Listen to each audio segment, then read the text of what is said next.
ਪੰਜਾਬ ਦੀ ਸਿਆਸਤ ਵਿੱਚ ਅੱਜ ਵੱਡਾ ਸਿਆਸੀ ਭੂਚਾਲ ਦੇਖਣ ਨੂੰ ਮਿਲਿਆ ਜਦੋਂ ਕਾਂਗਰਸੀ ਐਮਐਲਏ ਅਤੇ ਭਾਰਤੀ ਹਾਕੀ ਟੀਮ ਦੇ ਸਾਬਕਾ ਕਪਤਾਨ ਪ੍ਰਗਟ ਸਿੰਘ ਨੇ ਪੰਜਾਬ ਦੇ ਮੁੱਖ ਮੰਤਰੀ ਕੈਪਟਨ ਅਮਰਿੰਦਰ ਸਿੰਘ ਤੇ ਗੰਭੀਰ ਇਲਜ਼ਾਮਾਂ ਦੀ ਝੜੀ ਲਗਾ ਦਿੱਤੀ, ਜਿਸ ਨਾਲ ਪਹਿਲਾਂ ਤੋਂ ਹੀ ਆਪਸੀ ਖਹਿਬਾਜ਼ੀਆਂ ਵਿੱਚ ਘਿਰੀ ਕਾਂਗਰਸ ਸਰਕਾਰ ਦੀਆਂ ਮੁਸ਼ਕਲਾਂ ਵਿੱਚ ਹੋਰ ਵਾਧਾ ਹੋ ਗਿਆ।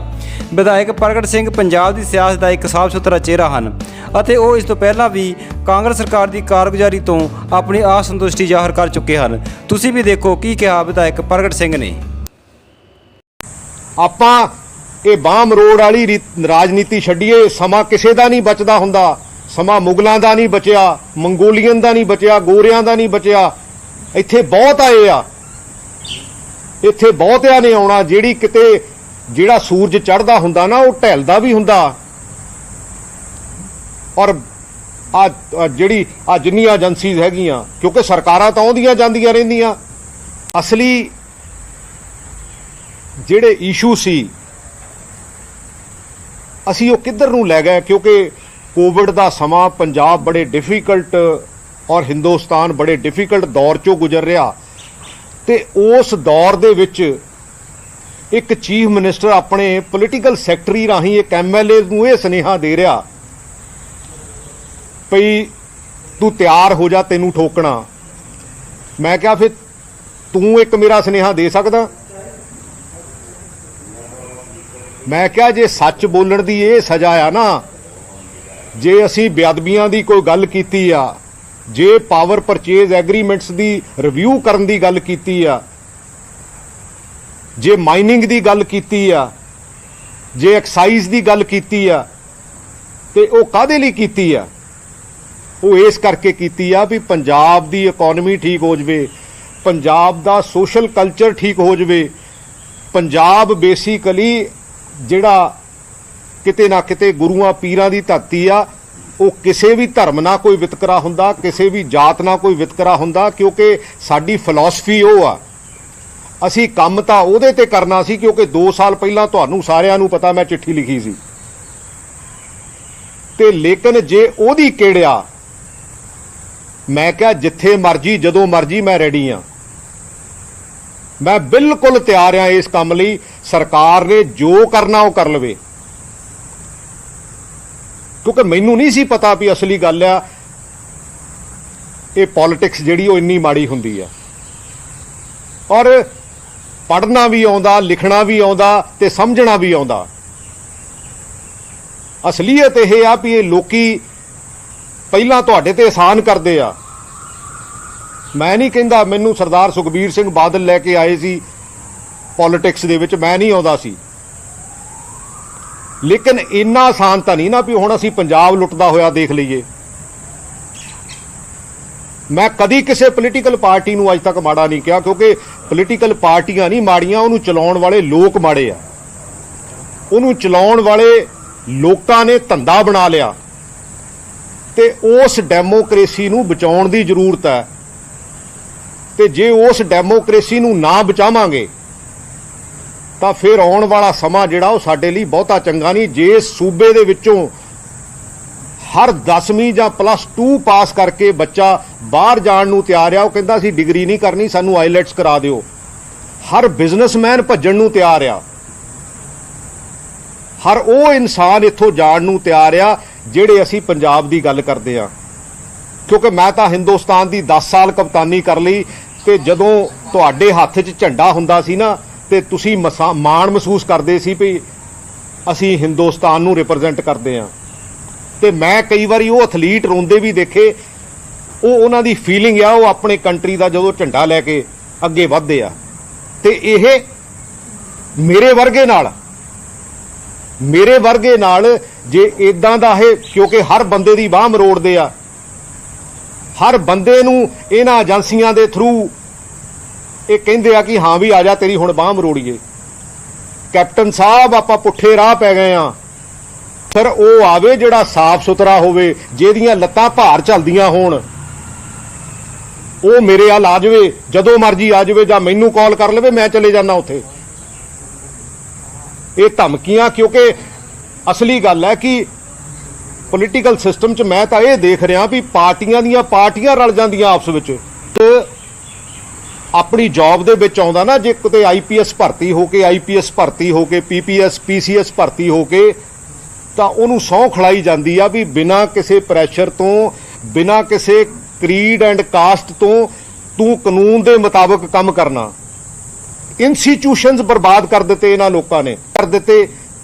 ਮੈਂ ਕਹਿੰਦਾ ਪੋਲੀਟੀਕਲ ਬੰਦਾ ਤਾਂ ਆਪਾਂ ਨੂੰ ਸਾਰਿਆਂ ਨੂੰ ਗੱਲ ਸਮਝ ਆ ਗਈ, ਲੇਕਿਨ ਬਿਊਰੋਕਰੈਟ ਤਾਂ ਇੱਕ ਪੋਸਟਿੰਗ ਕਰਕੇ ਇਹਨਾਂ ਦੀਆਂ ਕਠਪੁਤਲੀਆਂ ਬਣ ਗਈਆਂ।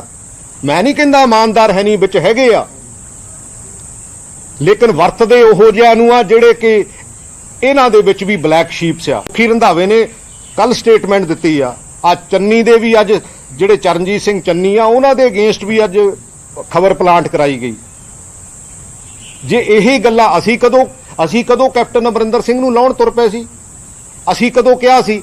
ਲੇਕਿਨ ਜੇ ਇਹ ਸੱਚ ਦੀ ਸਜ਼ਾ ਦੇਣੀ ਚਾਹੁੰਦੇ ਆ ਤਾਂ ਫਿਰ ਜ਼ਰੂਰ ਜਿੱਥੇ ਮਰਜ਼ੀ ਲੋਕਾਂ ਨੇ, ਕਿਉਂਕਿ ਮੈਂ ਤਾਂ ਸਿਰਫ ਇੱਕੋ ਹੀ ਗੱਲ ਕਰਦਾ ਹੁੰਨਾ ਵੀ ਆਪਾਂ ਕੰਮ ਕਰ ਲਈਏ, ਆਪਾਂ ਇੰਸਟੀਟਿਊਸ਼ਨਸ ਰਹਿਣ ਦਈਏ, ਲੇਕਿਨ ਨਾ। ਔਰ ਉਹ ਜਿਹੜਾ ਵਿਜੀਲੈਂਸ ਦਾ ਡੀਜੀਪੀ ਆ ਭਰਤਿੰਦਰ ਚਾਹਲ, ਕਿਉਂਕਿ ਹੁਣ ਤੁਸੀਂ ਮੈਨੂੰ ਇਹ ਕਹੋਗੇ ਵੀ ਹਾਂ ਵੀ ਡੀਫੈਕਟੋ ਉਹੀ ਆ, ਉਹੀ ਹੀ ਬੇਸਿਕਲੀ ਇਹ ਤਾਣਾ ਬਾਣਾ ਮੁੜਦਾ। ਔਰ ਮੈਨੂੰ ਸਾਰਾ ਕੁਝ, ਮੈਨੂੰ ਗੱਲ ਸਮਝ ਵੀ ਹੈਗੀ ਆ, ਮੇਰਾ ਦਿਮਾਗ ਵੀ ਚੱਲਦਾ ਤੇ ਮੈਨੂੰ ਲਿਖਣਾ ਵੀ ਆਉਂਦਾ, ਮੈਨੂੰ ਪੜ੍ਹਨਾ ਵੀ ਆਉਂਦਾ ਤੇ ਮੇਰੇ 'ਚ ਗਟਸ ਵੀ ਹੈਗੇ ਆ ਕਿ ਪੰਜਾਬ ਨੂੰ ਕਿੱਦਾਂ ਡਿਫੈਂਡ ਕਰਨਾ। ਗੱਲ ਹੈ ਤੁਹਾਡੇ ਨਾਲ ਪਿਛਲੀ ਵਾਰੀ ਜਦੋਂ ਪ੍ਰੈਸ ਕਾਨਫਰੰਸ ਕੀਤੀ ਸੀ, ਮੈਂ ਤੁਹਾਨੂੰ ਕਿਹਾ ਸੀ ਵੀ ਆਪਾਂ 5-7-10 ਦਿਨਾਂ ਤਾਈਂ ਮਿਲਾਂਗੇ, ਪਰ ਮਿਲਣਾ ਤਾਂ ਕਿਸੇ ਹੋਰ ਟੌਪਿਕ ਤੇ ਸੀ। ਅਸਲੀ ਗੱਲ ਹੈ ਮਿਲਣਾ ਕਿਸੇ ਹੋਰ ਟੌਪਿਕ ਤੇ ਸੀ, ਪਰ ਇਹ ਤਾਂ ਵਿੱਚ ਟੌਪਿਕ ਹੀ ਹੋਰ ਲੈ ਆਂਦਾ। ਉਹ ਵੀ ਮੈਂ ਤੁਹਾਨੂੰ ਕਿਸੇ ਦਿਨ, ਕਿਉਂਕਿ ਆਪਾਂ 2-4 ਦਿਨਾਂ ਬਾਅਦ ਮਿਲਦੇ ਰਿਹਾ ਕਰਾਂਗੇ, ਕਿਉਂਕਿ ਲੜਾਈ ਅਸੂਲਾਂ ਦੀ ਆ, ਲੜਾਈ ਉਹਨਾਂ ਕਦਰਾਂ ਕੀਮਤਾਂ ਦੀ ਜਿਹੜੀ ਲੜਾਈ ਪੰਜਾਬ ਲਈ ਆ। ਜੇ ਨਹੀਂ ਲੜਾਂਗੇ ਤਾਂ ਫਿਰ, ਜੇ ਤਾਂ ਤੁਸੀਂ ਵੀ ਮੈਨੂੰ ਦੱਸ ਦਿਓ ਵੀ ਜੇ ਤਾਂ ਇਹ ਸਿਸਟਮ ਬਹੁਤ ਚੰਗਾ ਚੱਲਦਾ, ਫਿਰ ਤਾਂ ਮੈਂ ਵੀ ਤੁਹਾਡੇ ਕੋਲੋਂ ਮਾਫੀ ਮੰਗ ਲਵਾਂਗਾ ਕਿ ਭਾਈ ਮੇਰੇ ਕੋਲੋਂ ਗਲਤੀ ਹੋ ਗਈ। ਚਾਰੇ ਥੰਮ ਹੈ, ਜੇ ਚਾਰੇ ਪਿੱਲਰ ਆ, ਪੱਤਰਕਾਰ ਵੀ ਵਿੱਚ ਬਹੁਤ ਚੰਗੇ ਹੈਗੇ ਆ, ਹਰ ਫੀਲਡ ਦੇ ਵਿੱਚ ਬਹੁਤ ਚੰਗੇ ਬੰਦੇ ਆ, ਲੇਕਿਨ ਅਸਲੀ ਗੱਲ ਹੈ ਹੌਲੀ ਹੌਲੀ ਇਹਨਾਂ ਨੇ ਡਿਮੋਲਿਸ਼ ਕਰਨ ਦੀ ਕਸਰ ਕੋਈ ਨਹੀਂ ਛੱਡੀ। ਕਿੰਨੇ ਪੈਸੇ ਚਾਹੀਦੇ ਆ ਬੰਦੇ ਨੂੰ ਜ਼ਿੰਦਗੀ ਜੀਣ ਲਈ? ਮੈਨੂੰ ਲੱਗਦਾ ਸਾਨੂੰ ਇਹ ਨਹੀਂ ਪਤਾ ਲੱਗ ਸਕਿਆ ਅੱਜ ਤੱਕ ਵੀ ਸਾਨੂੰ ਜ਼ਿੰਦਗੀ ਜੀਣ ਲਈ ਪੈਸੇ ਕਿੰਨੇ ਚਾਹੀਦੇ ਆ।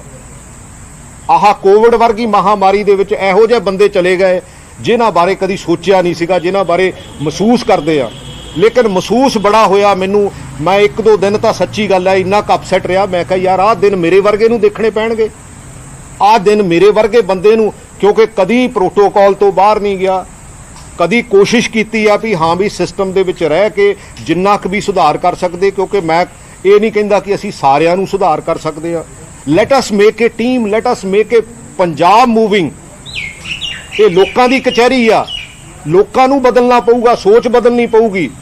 ਪਿੰਡਾਂ ਦੇ ਪਿੰਡ ਇਹਨਾਂ ਲੋਕਾਂ ਨੇ ਧੜਿਆਂ 'ਚ ਵੰਡ ਕੇ ਰੱਖ ਦਿੱਤੇ ਤੇ ਆਪ ਸ਼ਾਮ ਨੂੰ ਇਕੱਠੇ ਹੀ ਆ।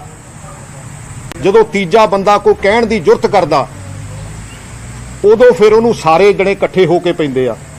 ਨਵਜੋਤ ਸਿੰਘ ਸਿੱਧੂ ਜੇ 2 ਸਾਲ ਪਹਿਲਾਂ ਜੇ ਇਹਨਾਂ ਕੋਲ ਉਹਦੇ ਅਗੇਂਸਟ ਇੰਨਾ ਮਟੀਰੀਅਲ ਹੈ ਤਾਂ ਫਿਰ 2 ਸਾਲ ਵੀ ਕਿਉਂ ਰੱਖਿਆ?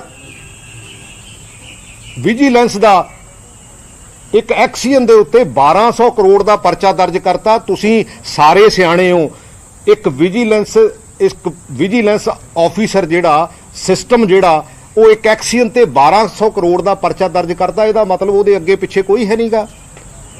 ਫਿਰ ਇਹੋ ਜਿਹਾ ਸਿਸਟਮ ਤੋਂ ਆਪਾਂ ਲੈਣਾ ਕੀ ਆ? ਇਰੀਗੇਸ਼ਨ ਦੀ ਫਾਈਲ ਪਿਛਲੇ 4 ਸਾਲਾਂ 'ਚ, 4.25 ਸਾਲਾਂ 'ਚ ਉਹ ਕਿੱਥੇ ਤੁਰੀ ਫਿਰਦੀ ਆ? ਮੈਨੂੰ ਗੱਲ ਸਮਝ ਹੈਗੀ ਆ, ਕਿਉਂਕਿ ਉਹਦੇ ਵਿੱਚ ਵੱਡੀਆਂ ਮੱਛੀਆਂ, ਕਦੀ ਉਹਨੂੰ ਸੱਜੇ ਨੂੰ ਕਰ ਲੈਂਦੇ ਆ, ਕਦੀ ਖੱਬੇ ਨੂੰ ਕਰ ਲੈਂਦੇ ਆ, ਕਦੀ ਕਿਸੇ ਪਾਸੇ ਨੂੰ ਕਰ ਲੈਂਦੇ ਆ, ਕਦੀ ਕਿਸੇ ਪਾਸੇ ਨੂੰ ਕਰ ਲੈਂਦੇ ਆ। ਇਸ ਕਰਕੇ ਕਪਤਾਨ ਸਾਹਿਬ, ਮੈਂ ਵੀ ਹਿੰਦੁਸਤਾਨ ਦਾ ਕੈਪਟਨ ਰਿਹਾ ਆ ਹਾਕੀ ਦਾ, ਇਹ ਆਸ ਸੀ, ਸੱਚੀ ਗੱਲ ਆ 2017 'ਚ ਵੀ ਇਹ ਕੈਪਟਨ ਅਮਰਿੰਦਰ ਸਿੰਘ ਦੀ ਲਾਸਟ ਇਨਿੰਗ ਆ ਤੇ ਇਹ ਪੰਜਾਬ ਲਈ ਕੁਛ ਨਾ ਕੁਛ ਚੰਗਾ ਕਰਕੇ ਜਾਣਗੇ। ਪਰ ਅਫਸੋਸ ਹੈ ਅਸੀਂ ਪੁੱਠੇ ਰਾਹ ਪਾ ਲਿਆ। ਕਿਤੇ ਬੈਠ ਕੇ ਇਕੱਲੇ मैं कैप्टन अमरिंदर सिंह नूं कहना चाहुंदा किते बैठ के कल्ले कमरे 'ਚ शीशे 'ਚ बैठ के सोचो ते दुआले जिहड़ी कोटरी इकट्ठी हुई आ ਉਹ ਤੁਹਾਨੂੰ ਕਿਸੇ ਤਰ੍ਹਾਂ ਦੀ ਮਿਸਗਾਈਡ ਕਰ ਰਹੀ ਆ। ਪੰਜਾਬ ਲਈ ਕਰ ਕੀ ਰਹੇ ਹੋ? ਮੈਨੂੰ ਤਾਂ ਇਹ ਵੀ ਪਤਾ ਵੀ ਕੌਣ ਕੌਣ ਕਿੱਥੇ ਕਿੱਥੇ ਮਿਲਿਆ। ਮੈਂ ਤਾਂ ਚੁੱਪ ਸੀ, ਮੈਂ ਕਿਹਾ ਛੱਡੋ, ਕਿਉਂਕਿ ਆਪਾਂ ਇਹਨਾਂ ਕੰਮਾਂ 'ਚੋਂ ਕੀ ਲੈਣਾ, ਆਪਣਾ ਰੋਲ ਪਲੇ ਕਰੀਏ। ਕਿਉਂਕਿ ਮੈਂ ਬੀਂਗ ਏ ਖਿਡਾਰੀ, ਮੈਂ ਉਹਦੇ ਰਿਜ਼ਲਟ ਚੰਗੇ ਹੋਣਗੇ, ਪਰ ਆਪਣੀ ਜ਼ਿੰਮੇਵਾਰੀ ਨਿਭਾਓ। ਲੇਕਿਨ ਜਦੋਂ ਮੇਰੇ ਵਰਗੇ ਬੰਦੇ ਨੂੰ ਜੇ ਇਹ ਧਮਕੀ ਦਿੰਦੇ ਆ ਤਾਂ ਫਿਰ ਮੇਰਾ ਖਿਆਲ ਹੈ ਵੀ ਲੜਨ ਤੋਂ ਇਲਾਵਾ ਸਾਡੇ ਕੋਲ ਚਾਰਾ ਕੋਈ ਨਹੀਂ ਹੈ।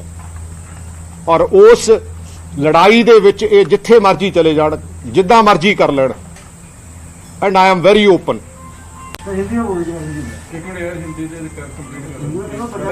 क्वेश्चन ले रही है फिर बाद में आप गाइड कर लेना। जिससे ਤੁਸੀਂ ਜ਼ਿਕਰ ਕੀਤਾ ਹੈਗਾ ਕਿ ਤੁਸੀਂ ਨਿਸ਼ਾਨੇ ਤੇ ਆ ਗਏ, ਨਵਜੋਤ ਸਿੰਘ ਸਿੱਧੂ ਦੇ ਨਿਸ਼ਾਨੇ ਤੇ ਆ ਗਏ, ਜਗਜੀਤ ਸਿੰਘ ਚੰਨੀ ਨਿਸ਼ਾਨੇ ਤੇ ਆ ਗਏ, ਔਰ ਕੱਲ ਇਹ ਵੀ ਛਪ ਪਿਆ ਸੀ ਕਿ ਸੁਖਜਿੰਦਰ ਸਿੰਘ ਰੰਧਾਵਾ ਦੇ ਵੀ ਗੈਂਗਸਟਰਾਂ ਦੇ ਨਾਲ ਸੰਬੰਧਾਂ ਨੂੰ ਲੈ ਕੇ ਵੀ ਕਿ ਜਿਹੜੇ ਬੇਅਦਬੀ ਦੀ ਔਰ ਨਸ਼ਿਆਂ ਦੀ ਇਨਸਾਫ ਮੰਗਦੇ ਉਹ ਟਾਰਗੇਟ ਹੋ ਰਹੇ ਨੇ ਕਿ ਜਾਂ ਉਹਨਾਂ ਨੂੰ ਕੋਈ ਖਤਰਾ ਹੈਗਾ ਕਿ ਇਹ ਜਿਹੜਾ ਗਰੁੱਪ ਆ ਹੈਵੀ ਹੋ ਰਿਹਾ ਜੀ? ਅਸੀਂ ਅੱਜ ਤੱਕ ਕਦੀ ਰਿਐਲਿਟੀ ਇਹ ਆ, ਮੈਂ ਤੇ ਨਵਜੋਤ ਸਿੰਘ ਸਿੱਧੂ ਨੇ ਕਦੀ ਗਰੁੱਪ ਨਹੀਂ ਬਣਾਇਆ। ਅੱਜ ਤੱਕ ਨਵਜੋਤ ਸਿੱਧੂ ਦੀ ਵੀ 14-16 ਸਾਲ ਦੀ ਰਾਜਨੀਤੀ ਆ, ਉਹਦੇ ਨਾਲ ਕਦੀ ਕੋਈ ਗਰੁੱਪ ਬਣਿਆ। ਜਦੋਂ ਅਸੀਂ ਇੱਕ ਟੀਮ 'ਚ ਆ ਗਏ, ਅਸੀਂ ਕਾਂਗਰਸ ਦੀ ਟੀਮ 'ਚ ਆ ਗਏ, ਤੇ ਇਹ ਕਾਹਦਾ ਗਰੁੱਪ ਹੋਇਆ? ਉਹਦੇ ਵਿੱਚ ਅਸੀਂ, ਮੈਂ ਤਾਂ ਇੱਥੋਂ ਤੱਕ ਵੀ ਆ, ਮੈਂ ਕਦੀ ਇਦਾਂ ਦੀ ਗੱਲ ਹੀ ਨਹੀਂ ਕਰਦਾ। ਮੈਂ ਪਹਿਲਾਂ ਅੰਦਰ ਬਹਿ ਕੇ ਗੱਲ ਕਰਦਾ, ਫਿਰ ਜੇ ਕੋਈ ਨਹੀਂ ਸੁਣਦਾ ਤਾਂ ਫਿਰ ਮੈਂ ਲਿਖ ਕੇ ਕਰਦਾ, ਫਿਰ ਜੇ ਲਿਖ ਕੇ ਵੀ ਨਹੀਂ ਸੁਣਦਾ ਫਿਰ ਮੈਂ ਫਿਰ ਬੇਨਤੀ ਕਰਦਾ ਵੀ ਨਾ ਆਪਾਂ ਪੰਜਾਬ ਦਾ ਨੁਕਸਾਨ ਨਾ ਕਰੀਏ। ਜੇ ਆਹ ਚੀਜ਼ਾਂ ਕਰਨ ਵਾਲੀਆਂ ਹੈਗੀਆਂ ਇਹਨੂੰ ਕਰ ਲਈਏ, ਤੇ ਜੇ ਉਹਦੇ ਬਾਵਜੂਦ ਵੀ ਤੇ ਫਿਰ ਕਿਤੇ ਜਾ ਕੇ ਮੈਂ ਮੀਟਿੰਗ 'ਚ ਇਹ ਗੱਲ ਕਹਿਣਾ ਵੀ ਆਹ ਇਸ਼ੂਜ਼ ਹੈਗੇ ਆ and these are the points, ਕਿਉਂਕਿ ਹੋ ਸਕਦਾ ਬਹੁਤੇ ਐਮਐਲਏਆਂ ਨੂੰ ਇਸ ਸਿਸਟਮ ਦੀ ਨਾ ਸਮਝ ਆਉਂਦੀ ਹੋਵੇ, ਲੇਕਿਨ ਸਮਝ ਇਸ ਗੱਲ ਦੀ ਤਾਂ ਆਉਂਦੀ ਆ ਨਾ ਵੀ ਅਸੀਂ ਜਾ ਕਿੱਧਰ ਨੂੰ ਰਹੇ ਆ। ਤੇ ਜੇ ਉਹਨੂੰ ਵੀ ਟਾਰਗੇਟ ਕੀਤਾ ਜਾਂਦਾ ਤਾਂ ਫਿਰ ਤਾਂ ਵੈਲਕਮ ਹੈ, ਜੋ ਮਰਜ਼ੀ ਕਰਨਾ ਇਹਨੇ ਕਰ ਲੈਣ।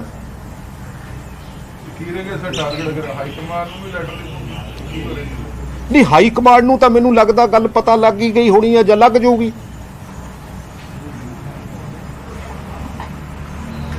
ਪ੍ਰਗਟ ਜੀ, ਸੰਦੀਪ ਸੰਧੂ ਨੇ ਕੀ ਮਤਲਬ ਧਮਕੀ ਭਰੇ ਅੰਦਾਜ਼ ਦੇ ਵਿੱਚ ਤੁਹਾਡੇ ਨਾਲ ਰਵੱਈਆ ਸੀਗਾ ਕਿ ਉਹਨਾਂ ਨੇ ਅਪੀਲ ਕੀਤੀ ਹੋਵੇ ਤੁਹਾਨੂੰ?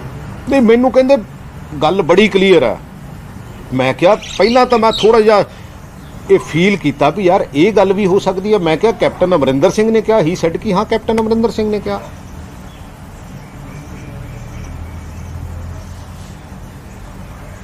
ਪ੍ਰਗਟ ਜੀ, ਕੀ ਲੱਗਦਾ ਜਿਸ ਤਰੀਕੇ ਦੇ ਨਾਲ ਜੋ ਮੀਟਿੰਗਾਂ ਦਾ ਦੌਰ ਸ਼ੁਰੂ ਹੋਇਆ, ਇਹ ਵੀ ਕਿਹਾ ਜਾ ਰਿਹਾ ਕਿ ਪ੍ਰਗਟ ਸਿੰਘ ਹੁਣੀ ਹੀ ਸਾਰੀਆਂ ਮੀਟਿੰਗਾਂ ਜਿਹੜੀਆਂ ਹੈਗੀਆਂ ਉਹ ਕਰਵਾ ਰਹੇ ਨੇ, ਇਕੱਠੇ ਸਭ ਨੂੰ ਕਰ ਰਹੇ ਨੇ, ਨਵਜੋਤ ਸਿੰਘ ਸਿੱਧੂ ਦੇ ਨਾਲ ਰਲ ਕੇ ਬਣਾ ਰਹੇ ਨੇ। ਮੇਰਾ ਕੋਈ ਧੜਾ ਨਹੀਂ ਹੈ, ਮੈਂ ਕਦੀ ਧੜਾ ਨਹੀਂ ਬਣਾਇਆ। ਮੈਂ ਤਾਂ ਇਹ ਪੋਲਿਟਿਕਸ 'ਚ ਮੈਂ ਤਾਂ ਟੀਮ ਬਣਾਈ ਹਮੇਸ਼ਾ। ਜੇ 10 ਸਾਲ ਹਿੰਦੁਸਤਾਨ ਦੀ ਕਪਤਾਨੀ ਕੀਤੀ ਆ ਤੇ ਉਹਦੇ ਵਿੱਚ ਹਰ ਬੰਦੇ ਦਾ ਰੋਲ ਹੁੰਦਾ। ਕਪਤਾਨ ਇਹੋ ਜਿਹਾ ਹੋਣਾ ਚਾਹੀਦਾ ਵੀ ਜਿਹਦੇ ਕੋਲ ਜਿਹੜੀ ਕਪੈਸਿਟੀ ਹੈਗੀ ਆ ਉਹਨੂੰ ਰੋਲ ਦੇ ਕੇ ਉਹਦੇ ਕੋਲੋਂ ਕੰਮ ਕਰਾਵੇ। ਤੇ ਜੇ ਇਹੀ ਕਹਿ ਦੇਣਾ ਵੀ ਇਹ ਧੜਾ ਕ੍ਰੀਏਟ ਕਰਦੇ ਆ, ਕਿਹੜਾ ਧੜਾ ਕ੍ਰੀਏਟ ਕਰਦੇ ਆ? ਜੇ ਅਸੀਂ ਮਿਲ ਲਿਆ, 4 ਮਿਨਿਸਟਰ ਮਿਲ ਗਏ, ਜੇ ਕੋਈ ਐਮਐਲਏ ਬਹਿ ਕੇ ਮਿਲ ਗਿਆ, ਅਸੀਂ ਤਾਂ ਰੋਜ਼ ਮਿਲਦਾ, ਮੈਂ ਤਾਂ ਸਾਰਿਆਂ ਨੂੰ ਮਿਲਦਾ, ਮੈਂ ਤਾਂ ਕੱਲ ਵੀ ਪਰਸੋਂ ਵੀ ਮਿਲਿਆ, ਮੈਂ ਕਦੋਂ ਕਹਿੰਦਾ ਨਹੀਂ ਮਿਲਿਆ। ਤੇ ਜੇ ਇਹ ਕੋਈ ਕ੍ਰਾਈਮ ਹੈ ਤਾਂ ਫਿਰ ਉਸ ਕ੍ਰਾਈਮ ਦੇ ਵਿੱਚ ਮੈਂ ਉਸ ਗੱਲ ਨੂੰ ਐਕਸੈਪਟ ਕਰਨ ਨੂੰ ਤਿਆਰ ਹੈਗਾ।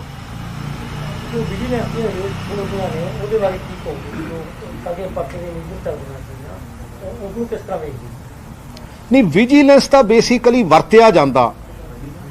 ਮੈਨੂੰ ਇਹ ਵੀ ਪਤਾ ਵੀ ਕਿੰਨੇ ਕੁ ਸਰਕਾਰੀ ਬੰਦੇ ਜਦੋਂ ਕਿਤੇ ਸਰਕਾਰਾਂ ਬਦਲਦੀਆਂ ਤਾਂ ਹੌਸਟਾਈਲ ਹੁੰਦੇ ਆ। ਜੇ ਵਿਜੀਲੈਂਸ ਨੇ ਕਰਨਾ ਸੀ ਤਾਂ ਆਹ 2 ਕੇਸ 4 ਸਵਾ 4 ਸਾਲ ਹੋ ਗਏ ਆ, ਹਜੇ ਤਾਈਂ ਲਟਕਦੇ ਰਹੇ ਆ। ਇਹਨਾਂ ਨੂੰ ਕੌਣ ਰੋਕਦਾ? ਜਦੋਂ ਇੱਕ ਵਾਰੀ ਐਵੀਡੈਂਸ ਆ ਜਾਂਦੀ ਆ, ਜਦੋਂ ਇੱਕ ਵਾਰੀ ਇਹ ਆ ਜਾਂਦਾ ਵੀ ਹਾਂ ਬਈ ਇਰੀਗੇਸ਼ਨ ਦਾ ਸਕੈਮ ਆਪਾਂ ਨੂੰ ਸਭ ਨੂੰ ਪਤਾ ਨਾ, ਉਹ ਕਦੀ ਸੱਜੇ ਨੂੰ ਤੋੜ ਦੇਣਾ, ਕਦੀ ਖੱਬੇ ਨੂੰ ਤੋੜ ਦੇਣਾ। ਮੈਂ ਤਾਂ ਸੱਚੀ ਗੱਲ ਆ, ਮੈਂ ਜੇ ਨੌਕਰੀ ਕੀਤੀ ਆ ਨਾ, ਬਦਕਿਸਮਤੀ ਇਹ ਆ ਕਿ ਇਹ ਲੋਕੀ ਜਿਹੜੇ ਪੜ੍ਹੇ ਲਿਖੇ ਵੀ ਆ, ਮੈਂ ਨਹੀਂ ਕਹਿੰਦਾ ਬਿਊਰੋਕਰੈਟ ਚ ਇਮਾਨਦਾਰ ਨਹੀਂ ਹੈਗੇ ਆ, ਲੇਕਿਨ ਉਹਨਾਂ ਨੂੰ ਇਹੋ ਜਿਹਾ ਸਿਸਟਮ 'ਚ ਲਿਜਾ ਕੇ ਇਹੋ ਜਿਹਾ ਖੱਚ ਕੀਤਾ ਜਾਂਦਾ ਵੀ ਤਾਂ ਕਿ ਉਸ ਆਰਗੇਨਾਈਜੇਸ਼ਨ ਨੂੰ ਖਰਾਬ ਕਰ ਦਿਓ, ਖਿਲਾਰ ਦਿਓ। ਉਹ ਸਿਸਟਮ ਨੂੰ ਖਿਲਾਰ ਦਿਓ। ਉਹ ਬਹੁਤੇ ਨਹੀਂ ਚਾਹੀਦੇ ਜ਼ਿੰਦਗੀ ਦੇ ਵਿੱਚ। ਪ੍ਰਗਟ ਸਿੰਘ ਜੀ, ਹੁਣ ਤੱਕ ਤੁਹਾਨੂੰ ਕੌਣ ਮਿਲਣ ਆ ਚੁੱਕਿਆ ਜਾਂ ਫਿਰ ਨਵਜੋਤ ਸਿੰਘ ਸਿੱਧੂ ਨੂੰ ਦੀ ਕੀ ਕੁਝ ਸੰਖਿਆ ਹੁਣ ਤੱਕ ਦਿੱਤੀਆਂ ਗਈਆਂ? ਨਹੀਂ, ਮਿਲਦੇ ਤਾਂ ਅਸੀਂ ਰੋਜ਼ ਹੀ ਆ, ਇਹ ਤਾਂ ਕੋਈ ਰੌਲਾ ਹੀ ਨਹੀਂ ਹੈ ਵੀ ਅਸੀਂ ਕੋਈ ਮਿਲਦੇ ਨਹੀਂ ਹੈ। ਪਰ ਧਮਕੀਆਂ ਮੈਨੂੰ ਜ਼ਰੂਰ ਵੀਰਵਾਰ ਨੂੰ ਇਹ ਫੋਨ ਕਰਕੇ ਇਹ ਆ ਕਿ ਮੈਂ 2-3 ਦਿਨ ਬੜਾ ਅਪਸੈਟ ਰਿਹਾ। ਮੈਂ ਮਹਿਸੂਸ ਕੀਤਾ ਕਿ ਜੇ ਕੋਈ ਕਿਸੇ ਕਿਸਮ ਦਾ ਬੇਅਦਬੀਆਂ ਦਾ, ਜੇ ਕੋਈ ਕਿਸੇ ਕਿਸਮ ਦਾ ਸਿਸਟਮ ਦੀ ਗੱਲ ਕਰਦਾ, ਤੇ ਜੇ ਉਹਦੇ ਨਾਲ ਡੀਲ ਇਦਾਂ ਦਾ ਤੁਸੀਂ ਕਰਦੇ ਆ ਤਾਂ ਫਿਰ ਸਾਡੇ ਸਿਸਟਮ ਦੇ ਵਿੱਚ ਸੁਧਾਰ ਨਹੀਂ ਆਉਣਾ।